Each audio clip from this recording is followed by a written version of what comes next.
Improving social skills is very similar to the art of building muscle and getting stronger. So I'm going to draw a few parallels between working on your muscle strength as well as working on your social skills to have better social interaction and more effective communication.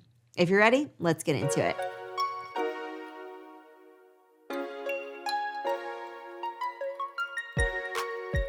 All right, so the first idea here is to voluntarily seek out discomfort.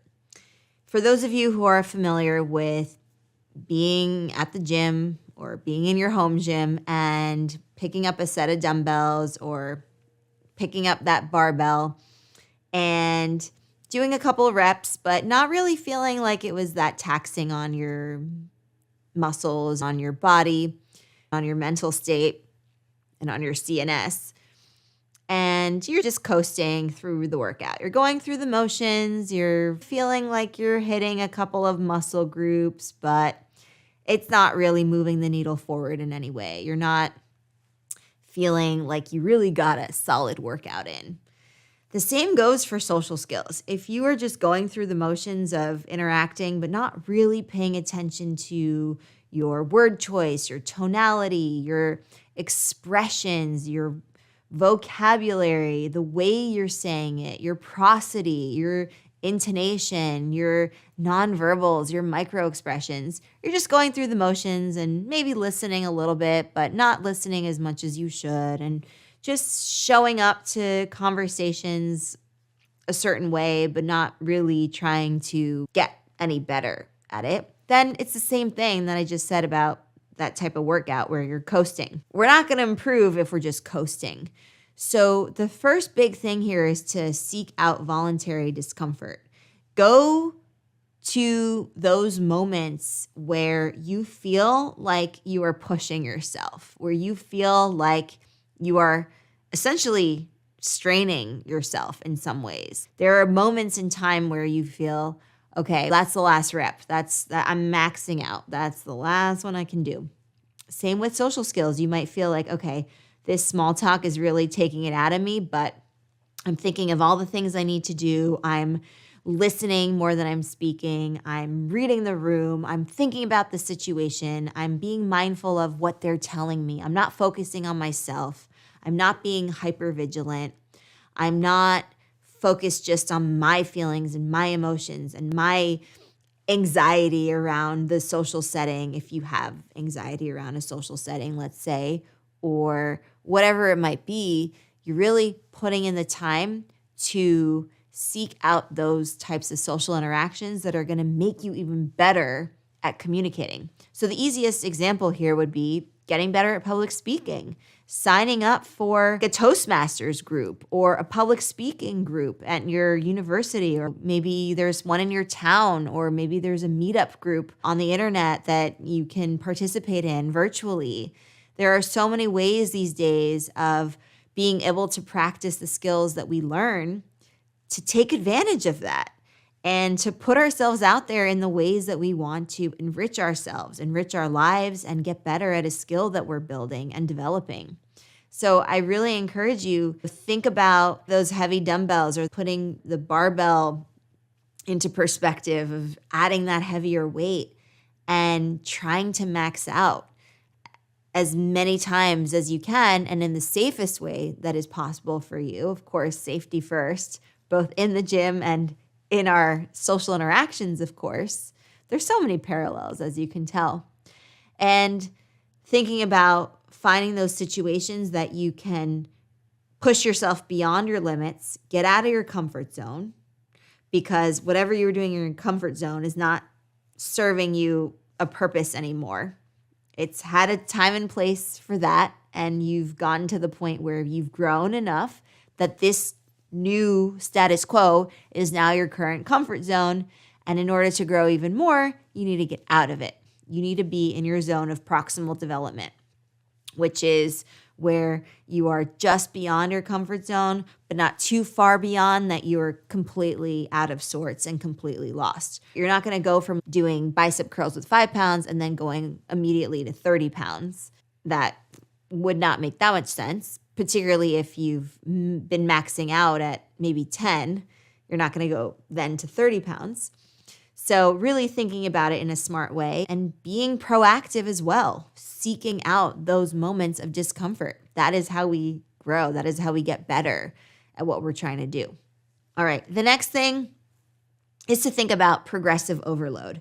In the gym, you are incrementally increasing your weight. Maybe one week you're lifting 100 pounds with your barbell. Maybe the following week you're lifting 120 or 150 or whatever you have decided is going to make sense. Maybe you're working with a fitness coach and they're helping you with that.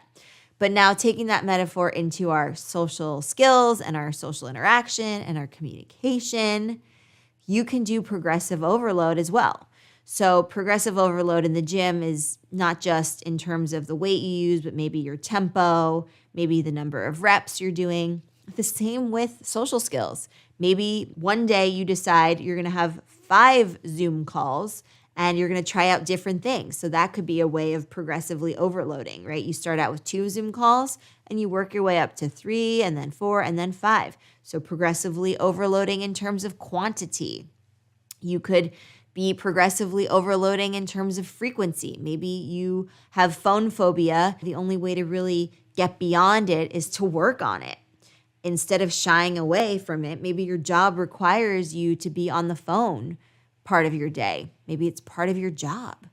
Maybe it will get you to be better and more effective at your job. So really thinking about how can I make this effective for me in a way that is going to progressively overload. And the operative word here is progressive. So you're not doing this just overnight.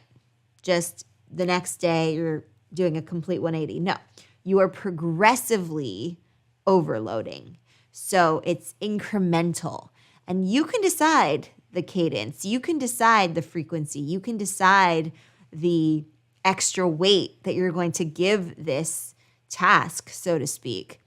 That's all up to you. You have control over that.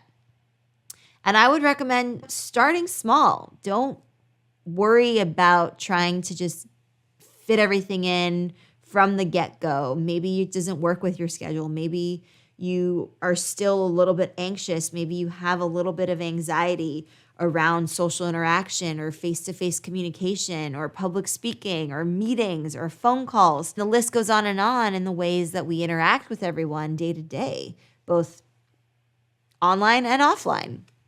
So it comes down to your priorities. What are your top priorities when it comes to communicating more effectively? Maybe it's small talk. Maybe it's talking over the phone in a better way. Maybe it's getting better at emails. Maybe it's getting better at your asynchronous communication in general, or maybe it's your synchronous communication. Maybe it's the Slack messages that you send or the instant messaging that you have to do for work or with clients. Whatever is your specific particular case, go at that. So look within, see what seems to be maybe lacking or things that you want to improve upon. We all have areas of improvement that we can be focusing on. And I would just start with 1 or 2 and then slowly build up on that. And you can do this by seeking out discomfort and pushing yourself beyond your comfort zone, as well as doing progressive overload. And then once you've gotten to the place where you feel like you're in a good, new, challenging spot. You're no longer in your comfort zone, but you're not really anxious anymore about the social settings that you're in or the types of interactions that you're having. That's a really good place to be. So in that phase of the game, I want you to maintain. Just like when you might be reaching some of your strength goals or your physique goals or your other benchmarks that you have set for yourself, maybe your goal is to bicep curls with 20-pound dumbbells, then you want to stay there, enjoy it. You don't want to then say, now that I've reached my goal of doing dumbbell curls with 20-pound dumbbells, I'm going to do 25 pounds and 30 pounds and so on and so forth. No, enjoy it. You've gotten there, enjoy it. So wherever you are with your social skills, same thing, maintain, enjoy it. Don't let it go. Now that you've been able to do your Zoom calls with much more ease and being much more effective and really reaching that goal of those Zoom calls, then you can scale it back. Do 3 a week or whatever your goals are. I don't know your goals. You know your goals. So the point here is the maintenance. Stay with those parameters, stay with those protocols, and be there for a while. It's still a challenge. You're no longer in your comfort zone, but it's no longer excruciatingly difficult. It's no longer an anxiety-laden situation. It's, okay, this is challenging, but I'm going to maintain this. This feels good to me. And I know that I'm learning because every once in a while I get those butterflies in my stomach, but you know what? I'm rising to this challenge and it feels really good. So these are the 3 ways, the 3 main overlaps I see in the gym, let's say on a strength building program, and in life with our social skills and our communication to be better at social interaction and more effective communicators. And I really encourage you to think about building your social skills in this way because it is approachable, it is manageable, and the best thing ever is that it's in your control, 100%. The output will be based on your input. So however much time and effort and energy you put in to enriching yourself and improving your social skills and also reaping the benefits of the confidence boost that you get, you will start to see a real and meaningful shift and difference, not only in just the way people are responding to you and the way they're communicating with you, but in your own self-esteem, your own feeling of confidence, your own efforts will be rewarded. So stick with it, be consistent, have a plan, make a plan for yourself and stick with it. And once you reach that maintenance level, stay there for a while. Stay there until it becomes your new comfort zone. All right. Thank you so much for joining me. I hope that you enjoyed this analogy. I like drawing analogies that have to do with strength training because there are so many parallels in life with overcoming a physical challenge and a mental challenge and a challenge that we might have in the social setting, in the social world. So definitely let me know what you think of it, and I look forward to seeing you in another Explearning lesson. Bye for now, and happy Explearning, everyone.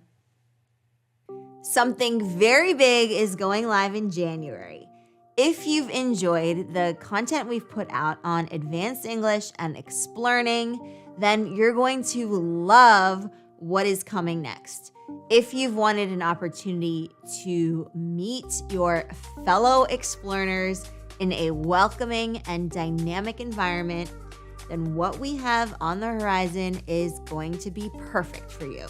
So keep an eye out for more details coming soon, and make sure you're subscribed to our newsletter, which you can find on advancedenglish.co and explearning.co, because that's where you're going to hear it first. All right, see you then.